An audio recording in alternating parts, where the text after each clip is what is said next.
ప్రధానమంత్రి నరేంద్ర మోదీ పనితీరుకు నిదర్శనంగా భావిస్తున్న బీహార్ అసెంబ్లీ ఎన్నికల పర్వానికి తెరలేచింది. బీహార్ అసెంబ్లీ ఎన్నికలకు నగారా మోగింది. ఎన్నికల్లో తొలిసారిగా ఈవీఎంలలో అభ్యర్థుల ఫోటోలు ఏర్పాటు చేయనున్నారు.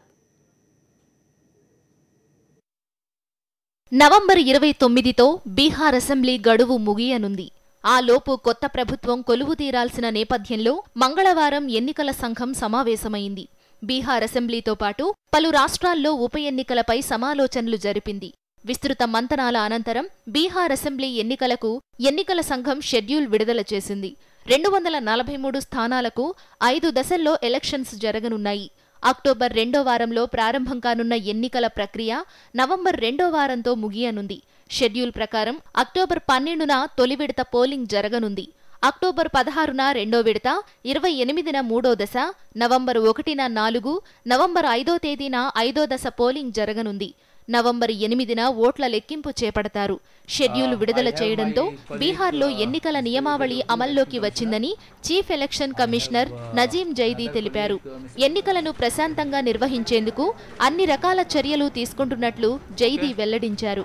అక్రమ ఆయుధాలు, అక్రమ మద్యంపై పూర్తి స్థాయిలో నిఘా పెడతామని తెలిపిన ఆయన 47 సమస్యాత్మక ప్రాంతాలను గుర్తించామన్నారు. అలాంటి ప్రాంతాల్లో అవాంఛనీయ ఘటనలు జరగకుండా నిఘా కెమెరాలు ఏర్పాటు చేస్తామని వివరించారు. Bihar election will be conducted in 5 phases. The date of notification will be 16th September 2015. Last date of making nomination in first phase will be 23rd September 2015, that is Wednesday.